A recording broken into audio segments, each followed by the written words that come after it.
একটি সাপ বলল, যতই পতিব্রতা হোক না কেন এই তিনটি কথা স্ত্রীকে কখনোই বলবেন না, নয়তো মুখ দেখানোর লায়ক থাকবে না।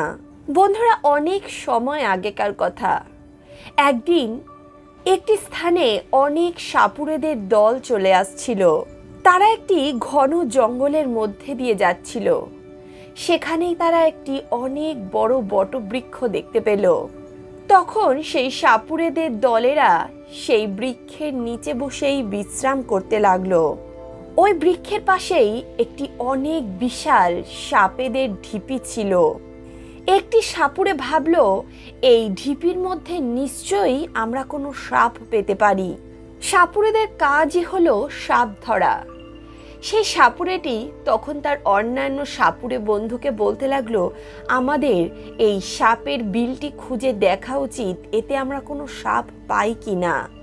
তখন সেই সাপুড়েরা মিলে ওই সাপের বিমটি খুঁড়তে লাগলো।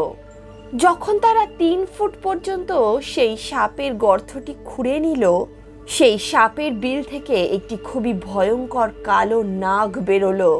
সাপুড়েরা সেই নাগটিকে ধরে নিল এবং নিজেদের ঝুড়িতে বন্ধ করে নিল। সাপটিকে নেওয়ার পর তারা আবারও যাত্রা শুরু করলো। তারা ভাবতে লাগলো, এই বিষাক্ত সাপের বিষ বিক্রি করে আমরা অনেক অর্থ উপার্জন করতে পারবো। তারা ভাবতে লাগলো, সাপটি তো খুবই বিষাক্ত, এর দাঁতগুলো ভেঙে দিলেই ভালো হয়। এমনটা ভেবে তারা তাদের সেই সাপের ঝুলি থেকে যখনই সেই সাপটিকে বার করার চেষ্টা করলো, তারা দেখলো সেই ঝুড়িতে আর সাপটি নেই। সেই ঝুড়িতে সাপের বদলে রয়েছে একটি খুব সুন্দর এবং দামি হার। সাপুড়েরা তো এই দৃশ্য দেখে অবাক হয়ে গেল। কিছুক্ষণ আগেই ওই ঝুড়িতে তারা সাপ রেখেছিল, আর এখন সেখানে কোনো সাপই নেই। সেখানে একটি খুবই মূল্যবান হার রয়েছে। তারা অবাক ছিল ঠিকই, কিন্তু তার সঙ্গে সঙ্গে তারা খুবই খুশি হয়ে গেল। তাদের মধ্যে একজন সাপুড়ে বলতে লাগলো, ভালোই হয়েছে, এখানে সাপের বদলে এই দামি হারটা চলে এসেছে। চলো আমরা এই হারটাকে নিয়ে রাজার কাছে যাই। আমরা রাজার কাছে গিয়ে এই হারটি দিয়ে আসি। রাজা এর বদলে আমাদেরকে অনেক ধন সম্পত্তি দেবেন।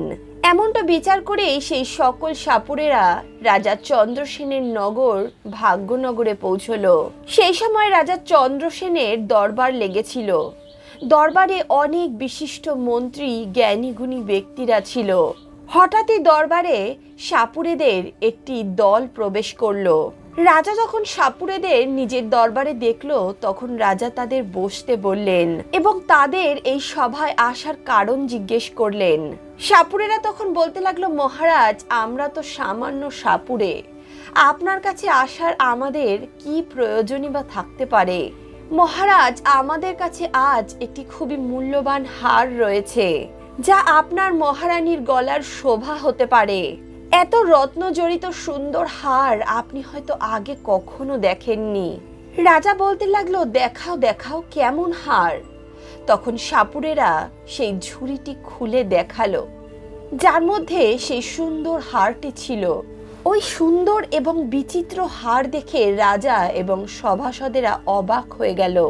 বাস্তবেই তারা অত সুন্দর হার আগে কখনো দেখেনি।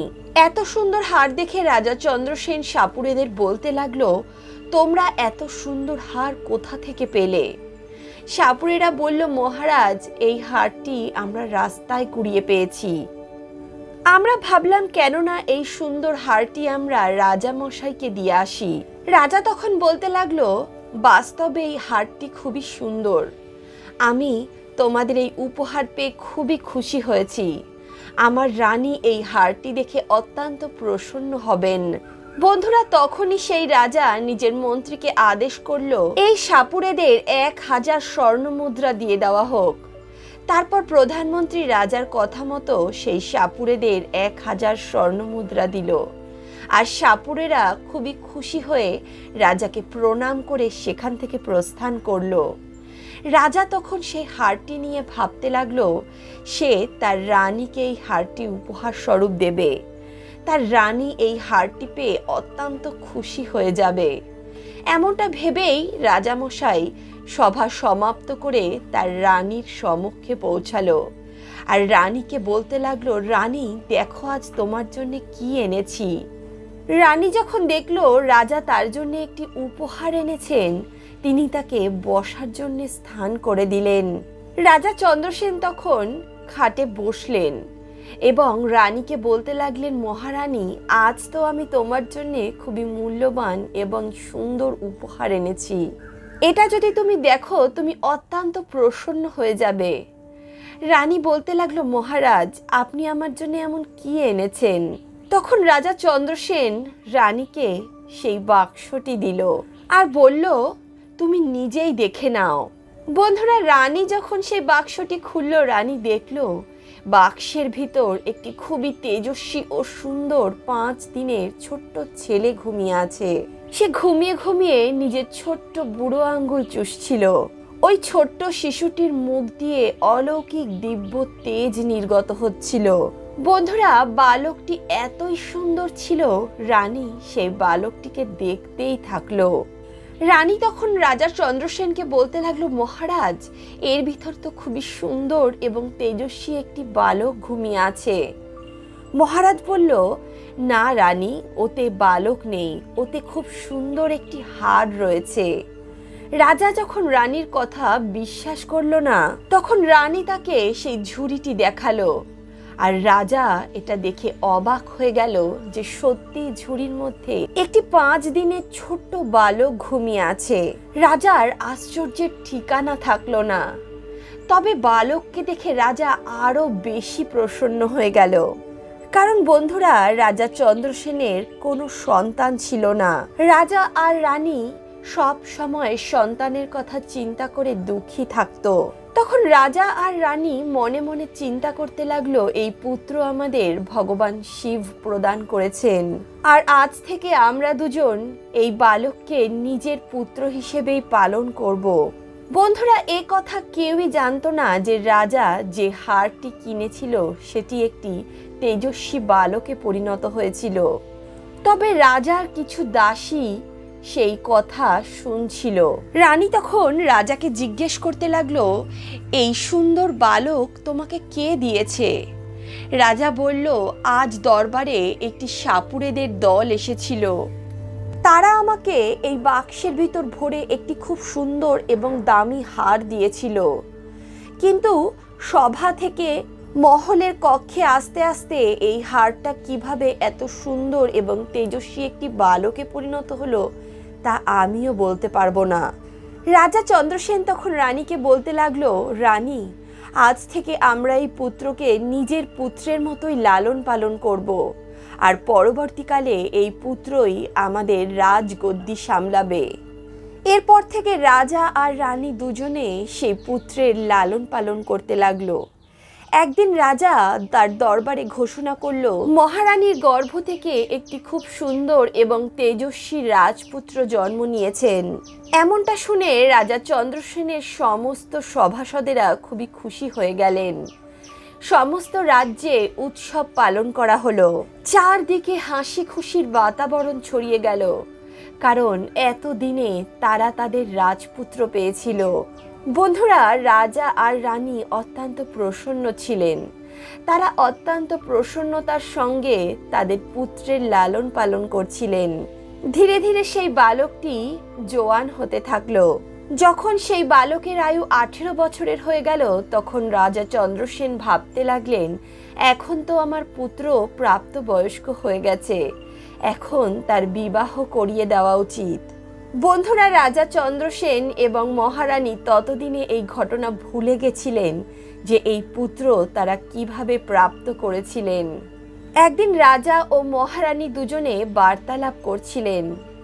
তারা আলোচনা করছিলেন তাদের পুত্র এখন প্রাপ্তবয়স্ক হয়েছে, তার বিবাহ সম্পন্ন করা উচিত।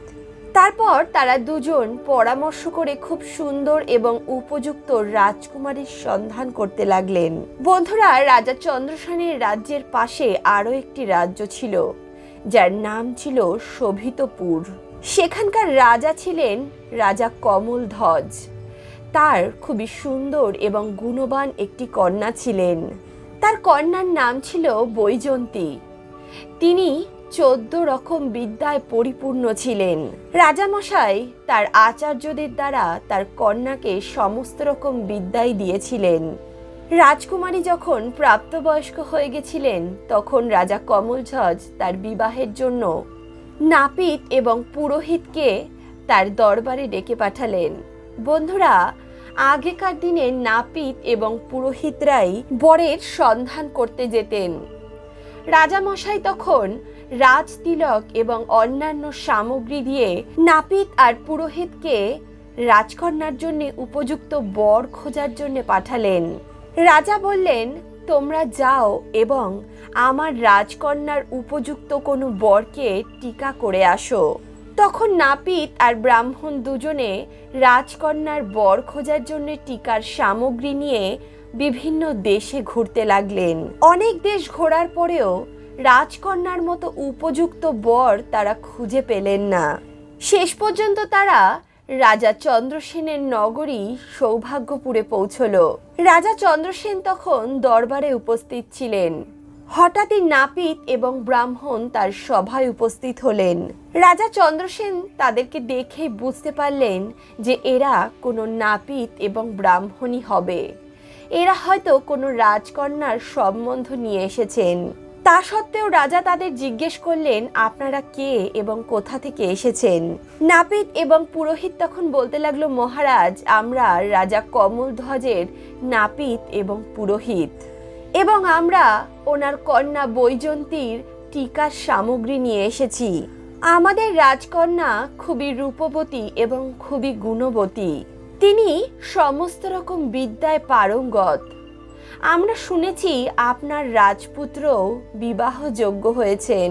মহারাজ তখন বললেন, হ্যাঁ নাপিত এবং পুরোহিত মহারাজ, আমারও একটি পুত্র রয়েছে। আমার পুত্র অত্যন্ত তেজস্বী এবং রূপ, গুণ আর বলে নিপুণ। বন্ধুরা, রাজা চন্দ্রসেন তখনও জানতেন না তার পুত্র একজন নাগ।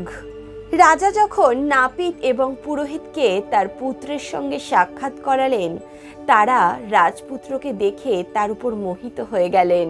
তারপর তারা রাজকুমারের সঙ্গে রাজকুমারী বৈজয়ন্তীর বিবাহ ঠিক করলেন এবং সেখান থেকে চলে গেলেন। এরপর নির্দিষ্ট সময়ের জন্য তারা অপেক্ষা করতে লাগলো। ধীরে ধীরে তাদের বিবাহের দিনও চলে আসলো। তখন রাজকুমার চন্দ্রসেন তার পুত্রকে বর বেশে সুসজ্জিত করে বিবাহের জন্য নিয়ে গেলেন। তারা অনেক দূরের যাত্রা করে রাজা কমলধ্বজের রাজ্যে পৌঁছলেন।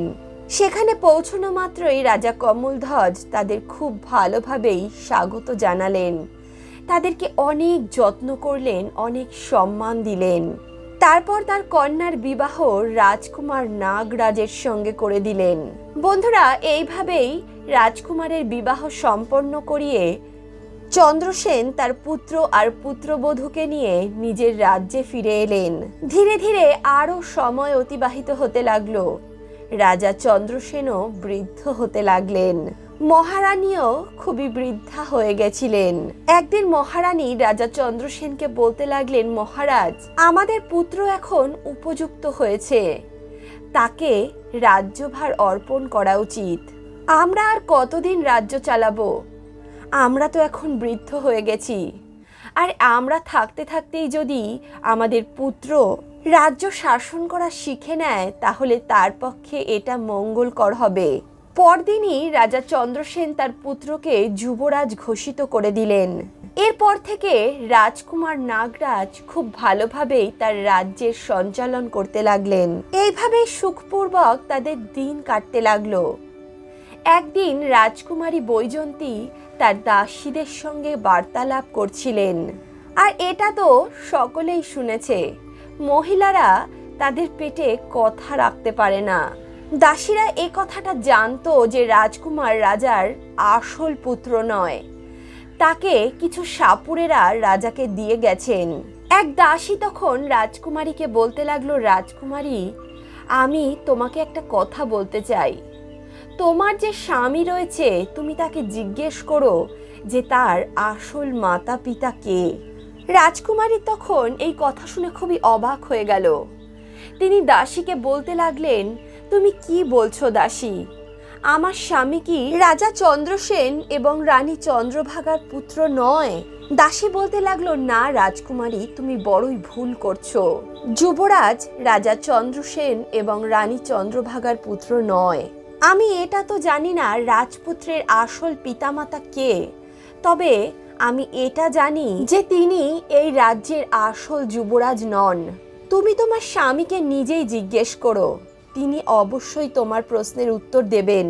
বন্ধুরা, রাজকুমারীর মনে তখন রাজকুমারের আসল পরিচয় জানার ইচ্ছা জন্মালো। তিনি ভাবতে লাগলেন, আজ সন্ধ্যায় যখন তিনি কক্ষে প্রবেশ করবেন আমি তার আসল পরিচয় তাকে অবশ্যই জিজ্ঞেস করব। এরপর রাজকুমার যখন সন্ধ্যায় নিজের কক্ষে পৌঁছলেন, রাজকুমারী বৈজয়ন্তী তার স্বামীকে জিজ্ঞেস করতে লাগলেন। রাজকুমারী বৈজয়ন্তী বলতে লাগলেন, হে প্রাণনাথ, আজ আমি আপনার কাছে একটি প্রশ্নের উত্তর চাই। রাজকুমার তার স্ত্রীকে অত্যন্ত ভালোবাসতেন। তিনি রাজকুমারী বৈজয়ন্তীকে জিজ্ঞেস করলেন যে বলো তুমি কি জানতে চাও। রাজকুমারী তখন বলল, হে রাজকুমার, আমি জানতে চাই আপনার আসল পিতামাতা কে, তোমার বংশ পরিচয় কি। একথা শুনে রাজকুমার, যে নাগ থেকে রাজকুমারে পরিবর্তিত হয়েছিল, অত্যন্ত অবাক হয়ে গেল। সে বলতে লাগলো, রাজকুমারী, তোমার মাথা খারাপ হয়ে গেছে। মহারাজ চন্দ্রসেন এবং রানী চন্দ্রভাগাই আমার আসল পিতামাতা। তখন বৈজয়ন্তী বলতে লাগলেন, না মহারাজ, আপনি আমার কাছে কিছু লুকাচ্ছেন। আপনি দয়া করে আমাকে সত্য কথা বলুন। আপনার মা গঙ্গার দিব্যি রইল, আমি এই রহস্য জানতে চাই। তুমি আমাকে সব কিছু সত্যি করে বলো। এখন তো রাজকুমার ধর্ম সংকটে পড়ে গেছিল। রাজকুমার ভাবতে লাগলো, আজকে কেউ না কেউ এর মনে এই প্রশ্ন জন্ম দিয়েছে, কেউ না কেউ অবশ্যই এর মনে এই প্রশ্ন ঢুকিয়েছে, আর এই প্রশ্নের উত্তর না জানা পর্যন্ত এ তো শান্তও হবে না। বন্ধুরা, রাজকুমার অনেকভাবে তার স্ত্রীকে বোঝানোর চেষ্টা করলেন। তিনি বলতে লাগলেন, দেখো আমি রাজারই ছেলে। কিন্তু রাজকুমারী জেদে চলে আসলো। তিনি বলতে লাগলেন, না, আমি এটা জেনেই ছাড়বো যে তুমি আসলে কার পুত্র, তোমার বংশ পরিচয় কি। রাজকুমার তখন তার রানীকে অনেকভাবে বোঝানোর চেষ্টা করলো। রাজকুমার বলতে লাগলো, রাজকুমারী তুমি মেনে যাও, না হলে তুমি খুব পস্তাবে। দয়া করে এই রহস্য তুমি জানতে চেও না। কিন্তু রাজকুমারী কোনোভাবেই মানতে চাইছিলেন না। তিনি রাজপুত্রকে বলতে লাগলেন, যদি তুমি এই রহস্য আমাকে না বলো তাহলে আমি অন্ন জল ত্যাগ করব। আমি ভাববো তুমি আমাকে একটুও ভালোবাসো না। রাজকুমার তখন বলতে লাগলো, ঠিক আছে, তুমি যদি না মানতেই চাও তাহলে আমি তোমাকে এই সত্যতা বলবো, কিন্তু এখানে নয়, এই রাজ্যের একটু দূরে একটি নদী আছে। আমি সেই নদীর পাড়ে গিয়েই তোমাকে এই সমস্ত ঘটনা বলবো। বন্ধুরা, তারপরে দাস দাসীদের দিয়ে রথ সাজানো হলো, আর সেই রথে রাজকুমারী বৈজয়ন্তী এবং রাজপুত্র নাগরাজ বসে গেলেন। তারা রাজাকে বনবিহারের বাহানা করে সেখান থেকে প্রস্থান করলেন। এরপর তারা দুজন সেই নদীর কিনারায় পৌঁছলেন। নদী দেখে রাজকুমারী রাজকুমারকে বলতে লাগলো, মহারাজ, আপনি আমাকে এই নদীর কাছে কেন এনেছেন? এই নদীর সঙ্গে আপনার কি সম্বন্ধ? তখন রাজকুমার রাজকুমারী বৈজয়ন্তীকে বলতে লাগলো, হে প্রিয়ে, তুমি এখনো মেনে যাও, আমার সম্বন্ধে জিজ্ঞেস করো না, না হলে তোমাকে খুব পস্তাতে হবে। কিন্তু বন্ধুরা, কেউ সত্যই বলেছে, রাজার জেদ, বালকের জেদ এবং স্ত্রীদের জেদ খুবই খারাপ হয়ে থাকে। রাজকুমারের এত বোঝানো সত্ত্বেও রাজকুমারী তার কোনো কথাই শুনতে চাইছিল না। তিনি বারবার একটা কথাই বলে যাচ্ছিলেন, রাজকুমার, তুমি আমাকে সত্যি করে বলো, তোমার বংশ পরিচয় কি, তোমার পিতা মাতা কে। রাজকুমারী বৈজয়ন্তী যখন কোনোভাবেই রাজকুমারের কথা শুনতে চাইল না, রাজকুমার তখন নদীতে প্রবেশ করলো। রাজপুত্র যখন কোমর অবধি জলে পৌঁছে গেল তখন রানীকে বলল, রানী, তুমি আমাকে জিজ্ঞেস করো না, এই প্রশ্নের উত্তর দিলে তুমি পস্তাবে। কিন্তু রাজকুমারী বৈজয়ন্তী তো যেন জেদের বশবর্তী হয়ে গেছিলেন। তিনি বলতে লাগলেন, যাই হয়ে যাক না কেন, আজকে আমি এর উত্তর পেয়েই ছাড়ব। বন্ধুরা, এরপর রাজকুমার নদীর আরো গভীরে পৌঁছলেন। তিনি যখন বুক অব্দি জলে পৌঁছলেন তখন আবারও রানীকে বোঝালেন। তিনি বললেন, রানী, তুমি এখনো মেনে যাও, তুমি কিন্তু খুব পস্তাবে। কিন্তু রাজকুমারী বৈজয়ন্তী কোনো কথাই শুনতে চাইল না। রাজপুত্র যখন নিজের গলা অব্দি জলে পৌঁছলো তখন তিনি আবারও রাজকুমারীকে বললেন, রাজকুমারী, এখনো আমার কথা শোনো, তুমি মেনে যাও, না হলে তুমি সারা জীবনের জন্য আমাকে হারিয়ে ফেলতে পারো। রাজকুমারী বলতে লাগলো, যাই হয়ে যাক না কেন, আমি আপনার বংশ পরিচয় জেনেই ছাড়ব। সঙ্গে সঙ্গে রাজপুত্র একটি ভয়ঙ্কর নাগের রূপ ধারণ করলো এবং জলের বাইরে নিজের ফনা নাড়াতে লাগলো। তারপর কিছুক্ষণের মধ্যেই রাজকুমার সেই নদীতে অদৃশ্য হয়ে গেল। রাজকুমার অনেকক্ষণ নদী থেকে আর বেরিয়ে আসলো না। এই দৃশ্য দেখে রাজকুমারী বৈজয়ন্তী অত্যন্ত অবাক হয়ে গেলেন। তিনি খুবই ঘাবড়ে গেলেন এবং তার রথে বসে তার সারথীকে বলতে লাগলেন, সারথী, তাড়াতাড়ি চলো, রাজাকে সমস্ত বিষয় জানাতে হবে, রাজপুত্র নদীতে বিলুপ্ত হয়ে গেছেন। তারপর সারথী তাড়াতাড়ি তাকে রাজার সম্মুখে উপস্থিত করলো। রাজকুমারী রাজাকে সমস্ত ঘটনা বিস্তারিত জানালেন। রাজকুমারী বলতে লাগলেন, মহারাজ, আমার স্বামী আর আপনার পুত্র নদীতে ডুবে গেছেন। রাজা এই কথা শুনে আকাশ থেকে পড়ল। তিনি অত্যন্ত দুঃখিত হলেন। তিনি তার সেনাবাহিনীকে আদেশ করলেন, তাড়াতাড়ি যাও, নদীর জলে খোঁজো, অন্ততপক্ষে তার মৃতদেহটাকে তো বার করো। রাজার অনেক সৈনিকরা রাজকুমারী বৈজয়ন্তীর সঙ্গে সেই নদীর পাড়ে উপস্থিত হলো। তারা অনেক জাল ফেললো, চারদিকে অনেক খুঁজলো, কিন্তু রাজকুমারকে তারা পেল না। কারণ রাজপুত্র তো একজন নাগ ছিল এবং নিজের আসল নাগ রূপ প্রাপ্ত করে সে তার নিজের স্থানে চলে গেছিল। অনেক ডুবুরিরা সেই নদীর জলে ডুব দিয়ে অনেক খুঁজলো, কিন্তু তারা কেউই রাজপুত্রকে পেল না। এরপর রাজা, রানী এবং রাজকুমারী বৈজয়ন্তী নিরাশ হয়ে সেই স্থান থেকে নিজেদের মহলে প্রস্থান করলেন। রাজা চন্দ্রসেন তো বৃদ্ধ হয়ে গেছিলেন। তারপর নিজের পুত্রের বিয়োগ তিনি সহ্য করতে পারছিলেন না। তিনি তো এটাই মনে করছিলেন তার পুত্র নদীর জলে ডুবে মারা গেছে। রাজা সব সময় তার পুত্রের কথাই ভাবতে লাগলো। রানী তো প্রায় পাগলের মতো হয়ে গেল। রাজকুমারী বৈজয়ন্তী নিজের স্বামীর কথা ভেবে ভেবে সব সময় কাঁদতে লাগলো। রাজকুমারী মনে মনে নিজেকে ধিক্কার জানাতে লাগলো। তিনি ভাবতে লাগলেন, এটা আমি কি করলাম? আমি যদি রাজকুমারের কাছে বিষয় না জানতে চাইতাম তাহলে আজ রাজকুমার আমার সঙ্গে থাকতেন। আমার কর্মের কারণেই আমার স্বামী আজ আমার থেকে দূরে চলে গেছেন। যদি আমি ওনাকে তার বংশের ব্যাপারে জিজ্ঞেস না করতাম তাহলে তিনি আমার থেকে দূরে যেতেন না। কিন্তু বন্ধুরা, রাজকুমারী বৈজয়ন্তী খুবই বিদ্বান ছিলেন।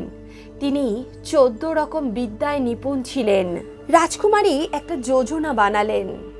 তিনি বললেন, যে কেউ আমাকে কোনো নতুন বিষয় সম্বন্ধে সূচিত করবে আমি তাকে 100টি সোনার মুদ্রা দেব।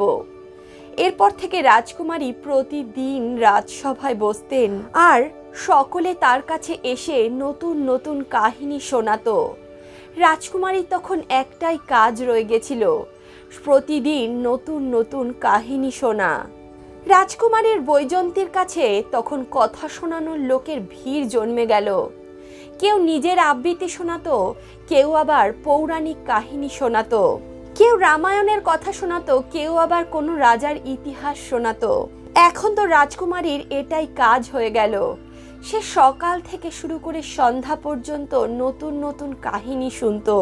অনেক দিন অতিবাহিত হয়ে গেল এভাবেই। হঠাৎই একদিন সেই রাজ্যেরই এক ব্যক্তি, যিনি খুবই বয়স্ক ছিলেন, ওই জঙ্গলের মধ্যে দিয়ে যাচ্ছিলেন। বৃদ্ধ বয়স হওয়ার জন্যে জঙ্গলটি পার করতে করতে তার রাত্রি হয়ে গেল। বৃদ্ধ ব্যক্তি ভাবতে লাগলো রাত্রির সময় আর পথ অতিক্রম করা উচিত হবে না।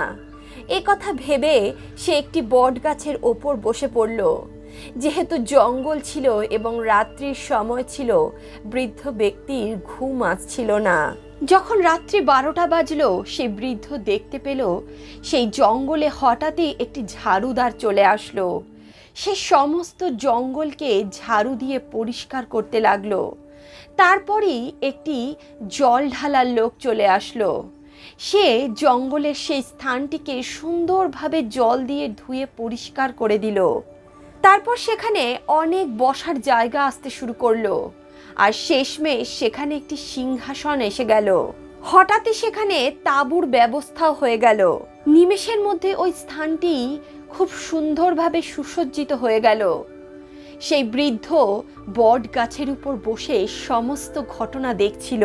বৃদ্ধ এসব দেখে খুবই ভয় পেয়ে গেল। সে ভাবতে লাগলো, এগুলো কি হচ্ছে? এখানে কিসের সভা বসেছে?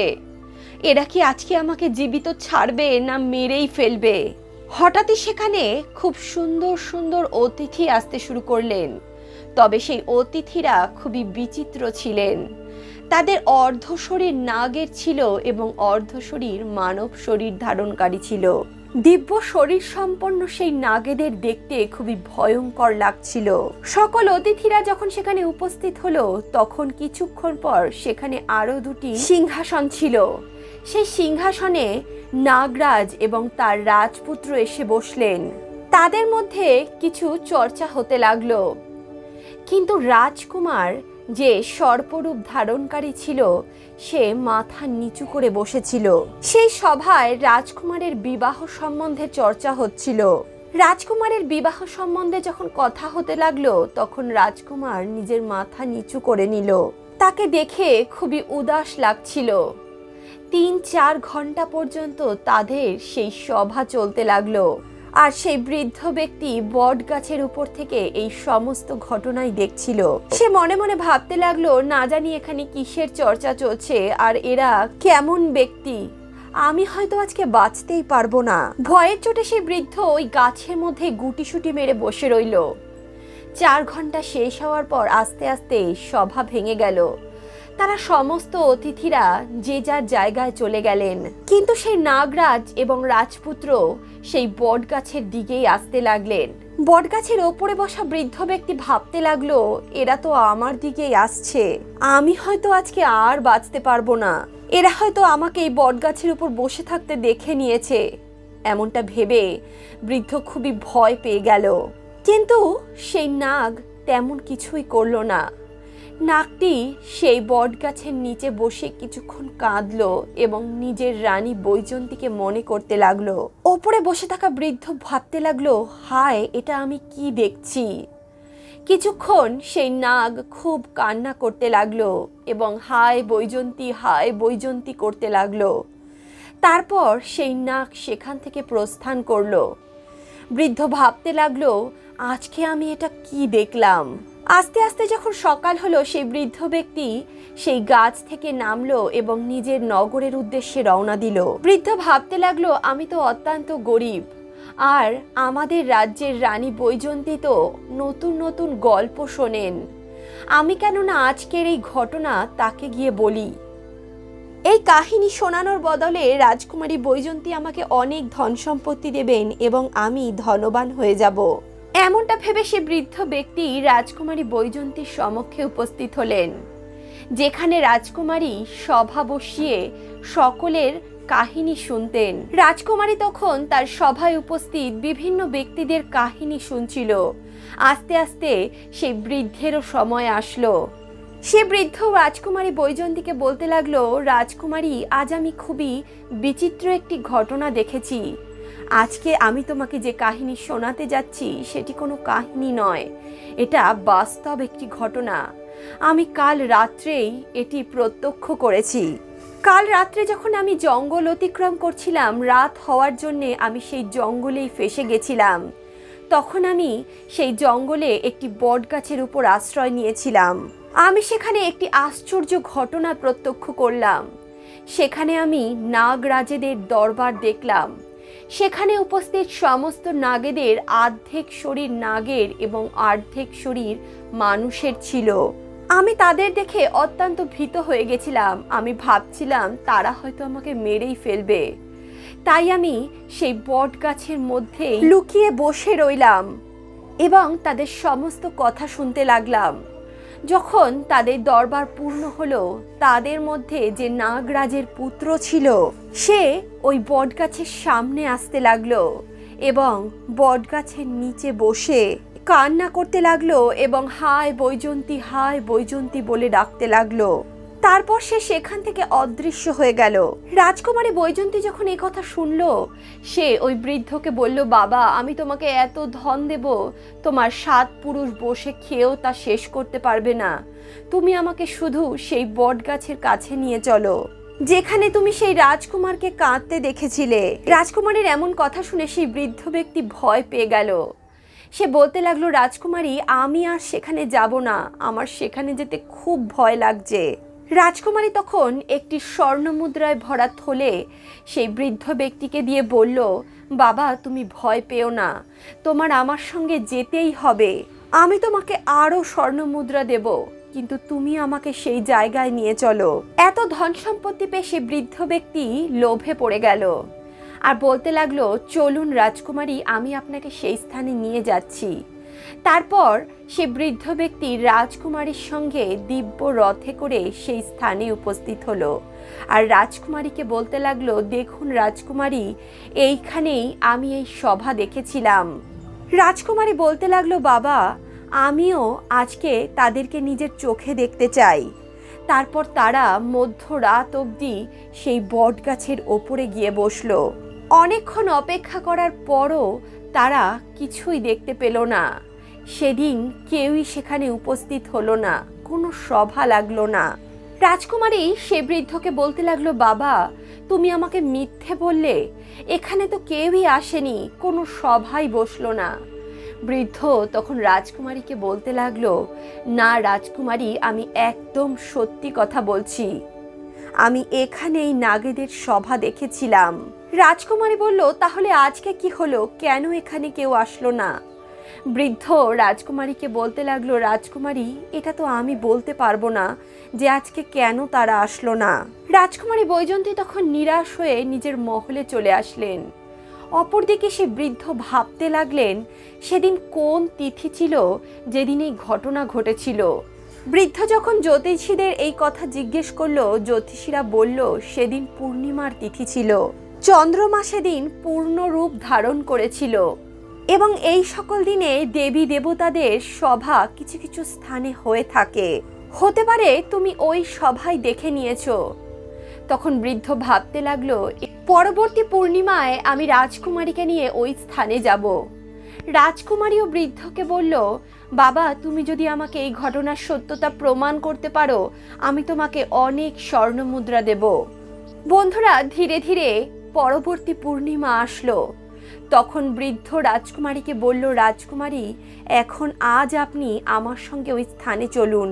এরপর বৃদ্ধ ব্যক্তি এবং রাজকুমারী সেই বট গাছের সামনে উপস্থিত হলেন এবং তারা বট গাছের উপরে গিয়ে বসে পড়লেন।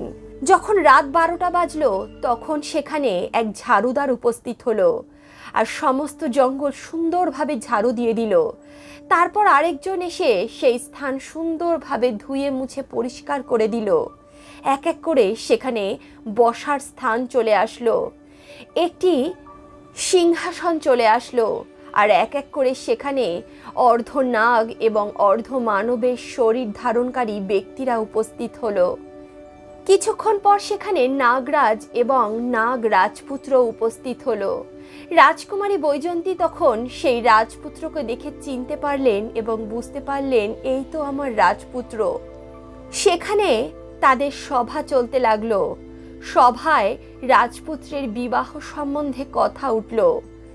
3-4 ঘন্টা তাদের সভা এভাবেই চলতে লাগলো। ওদিকে রাজকুমারী বৈজন্তী আর সেই বৃদ্ধ ব্যক্তি ওই বটগাছের উপর থেকে সমস্ত ঘটনাই দেখছিল। কিছুক্ষণ পর যখন তাদের সভা সমাপ্ত হলো আর সকল নাগেরা তাদের নিজের নিজের জায়গায় চলে গেল, তখন রাজকুমার আবারও সেই বটগাছের সামনে চলে আসলো এবং বটগাছের নিচে বসে অঝরে কাঁদতে লাগলো এবং হায় বৈজন্তী বলে ডাকতে লাগলো। তখনই সেখানে রাজকুমারী বৈজন্তী চলে আসলেন এবং রাজকুমার নাগের সামনে দাঁড়িয়ে পড়লেন আর বলতে লাগলেন, হে রাজকুমার, আমাকে ক্ষমা করে দিন। আজকে আমার ভুলের কারণেই আমি আপনার থেকে বিয়োগের জ্বালা সহ্য করছি। আপনি আমাকে ক্ষমা করুন এবং আমার সঙ্গে চলুন। আপনার বিয়োগে আপনার পিতামাতা বিছানা সজ্জা হয়েছেন। আমাদের রাজ্য আপনার বিয়োগে ধ্বংসপ্রাপ্ত হতে চলেছে। আপনি চলুন এবং আপনার রাজ্য ভার গ্রহণ করুন। রাজকুমার যে সর্পের রূপ ধারণ করেছিল সে রাজকুমারীকে বলতে লাগলো, না রাজকুমারী, এখন আর সেটা সম্ভব নয়। আমি তোমাকে অনেকবার বলেছিলাম, আমি তোমাকে অনেকবার অনুরোধ করেছিলাম যে তুমি আমার সত্যতা জানতে চেও না, কিন্তু তুমি আমার কোনো কথাই শোনোনি। আর এখন আমি নিজের আসল রূপ ধারণ করে নিয়েছি। আমি আর তোমার সঙ্গে মনুষ্য জীবন যাপন করতে পারবো না। এখানে আমার বিবাহের জন্য সভা বসেছিল। এটা আমার বিবাহের দ্বিতীয় সভা। সামনের পূর্ণিমায় আমার বিবাহের তৃতীয় সভা বসবে এবং সেই সভায় আমার বিবাহ দিয়ে দেওয়া হবে। আর তারপরে আমি সারা জীবনের জন্য তোমার থেকে আলাদা হয়ে যাব। আমি তাহলে কিভাবে তোমার সঙ্গে সংসার করব? রাজকুমারী বৈজন্তী তখন খুবই কাঁদতে লাগলো। তিনি খুবই কষ্টে ভেঙে পড়লেন আর রাজকুমারের কাছে বিলাপ করতে লাগলেন। তিনি বলতে লাগলেন, রাজকুমার, আমার দোষের এত বড় শাস্তি আমাকে দিও না। তুমি আমাকে উপায় বলো কিভাবে আমি তোমাকে প্রাপ্ত করতে পারবো। নাগরাজ বলতে লাগলো, দেখো বৈজন্তী, নাগেদের সামনে আসা খুবই বিপজ্জনক হতে পারে। তুমি এখানে এসো না। আমি তোমাকে ভালো কথা বলছি, তুমি এখান থেকে চলে যাও। রাজকুমারী বৈজন্তী কোনো কথাই শুনতে চাইল না। তখন রাজকুমার বলতে লাগলো, একটা উপায় আছে। সামনের পূর্ণিমায় যখন আবারও এখানে সভা বসবে, তুমি এখানে নাগরাজের সিংহাসনের পিছনে এসে লুকিয়ে পড়ো এবং যখন আমার বিবাহ সম্বন্ধে কথা উঠবে তুমি নাগরাজের সামনে উপস্থিত হয়ে যেও এবং তার কাছ থেকে আমাকে চেয়ে নিও। তিনি তোমাকে আমাকে দিয়ে দেবেন। এরপর রাজকুমারী বৈজন্তী তেমনটাই করলো। দেখতে দেখতে পরের পূর্ণিমা আসলো। একই ঘটনার পুনরাবৃত্তি হতে শুরু করলো।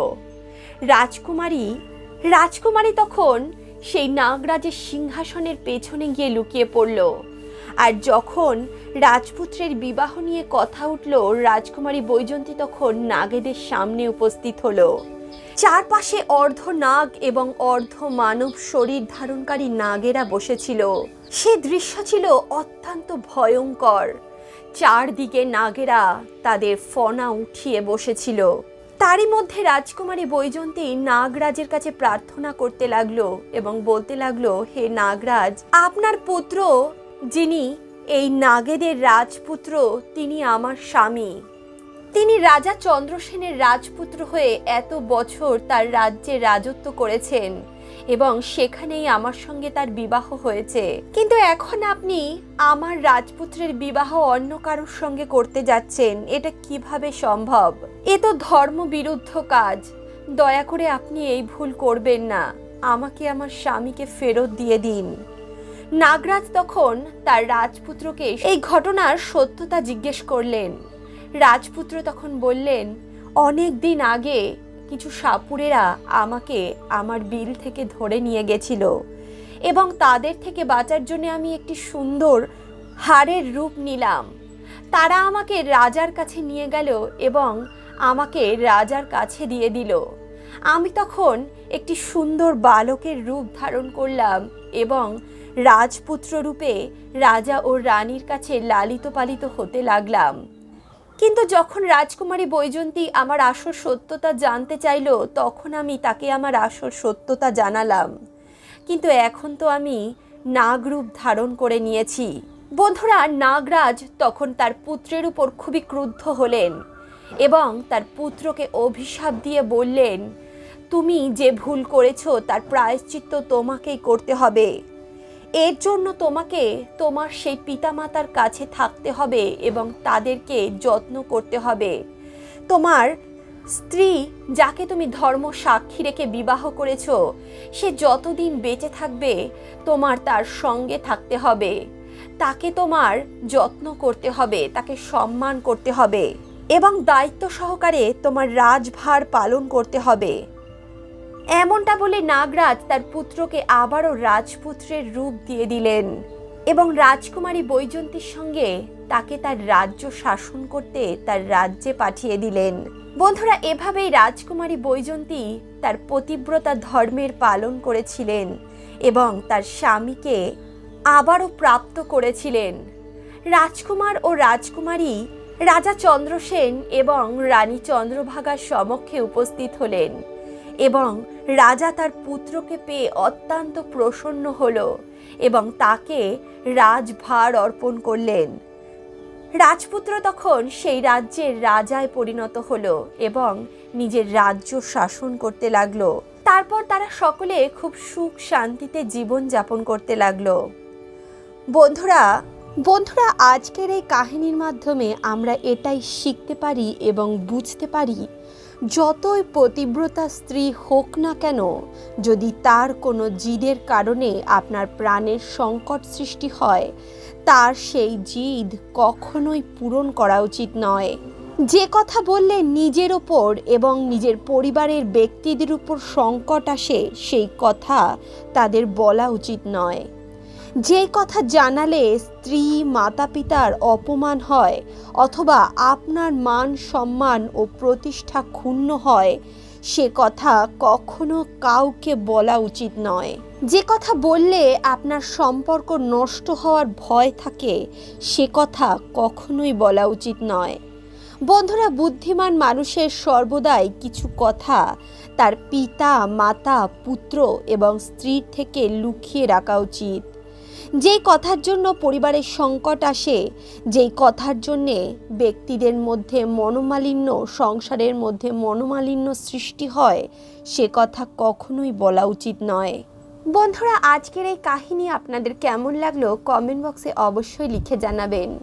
ভিডিওটি ভালো লাগলে অবশ্যই ভিডিওটিতে একটি লাইক করুন, বন্ধু বান্ধব আত্মীয় পরিজনের সঙ্গে ভিডিওটি শেয়ার করুন আর অন্তর্মন থেকে বলুন রাধে রাধে।